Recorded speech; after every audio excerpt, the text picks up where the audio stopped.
بہت عرصہ پہلے ایک لومڑی کی عقاب سے دوستی ہو گئی۔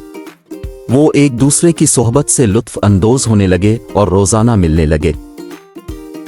ایک دن لومڑی نے تجویز پیش کی، کیوں نہ ہم ساتھ رہیں؟ میں اکثر کھانا تلاش کرنے کے لیے اپنے گھر سے نکلتا ہوں۔ میرے بچے اکیلے رہ گئے ہیں اور میں مسلسل ان کی فکر کرتا ہوں۔ اگر آپ آس پاس رہتے تھے تو آپ ان کی دیکھ بھال میں مدد کر سکتے تھے۔ عقاب نے اتفاق کیا اور بالآخر انہیں کھوکھلے تنے والا ایک پرانا درخت ملا۔ تنے میں ایک سوراخ تھا جسے لومڑی اور اس کے بچے ماند کے طور پر استعمال کر سکتے تھے، جبکہ عقاب اوپر کی ایک شاخ پر بیٹھا تھا۔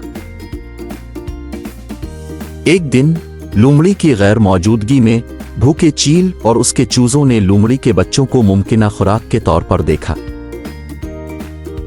مزاحمت کرنے سے قاصر، عقاب نے جھپٹا ایک بچہ چھین لیا اور اسے اپنے بچے کو کھلایا۔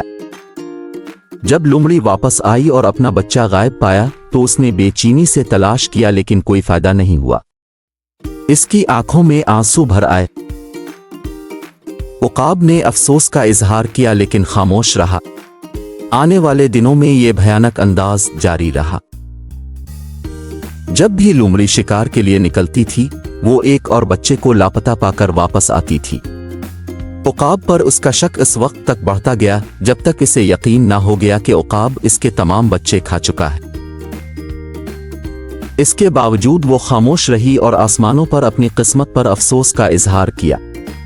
اے اللہ، اس نے التجا کی، مجھے اڑنے کی طاقت عطا فرما تاکہ میں اپنے غدار دوست سے بدلہ لے سکوں۔ بھوک سے مرنے والا عقاب کھانے کے لیے بے چین ہوا، جھپٹا اور کچھ گوشت پکڑا۔ نادانستہ دھواں دار انگارے اپنے گھونسلے میں لے گیا۔ چنگاریاں سوکھی گھاس کو بھڑکتی ہیں، گھونسلے کو شعلہ بناتی ہیں۔ تیز ہوا نے شعلوں کو بھڑکایا اور عقاب اپنے آپ کو اور اپنے نوعمروں کو بچانے کے لیے جدوجہد کر رہا تھا۔ جیسے ہی وہ گرنے لگے، لومڑی نے عقاب پر جھپٹا اور اسے کھا لیا۔ اس طرح اس کے بچوں سے بدلہ لیا۔ اگر آپ دوسروں کو نقصان پہنچاتے ہیں تو آخر کار آپ کو خود ہی نقصان کا سامنا کرنا پڑے گا۔ کسی کے ساتھ برا کرنے سے پہلے 2 بار سوچیں تاکہ آئندہ پچھتاوے سے بچا جا سکے۔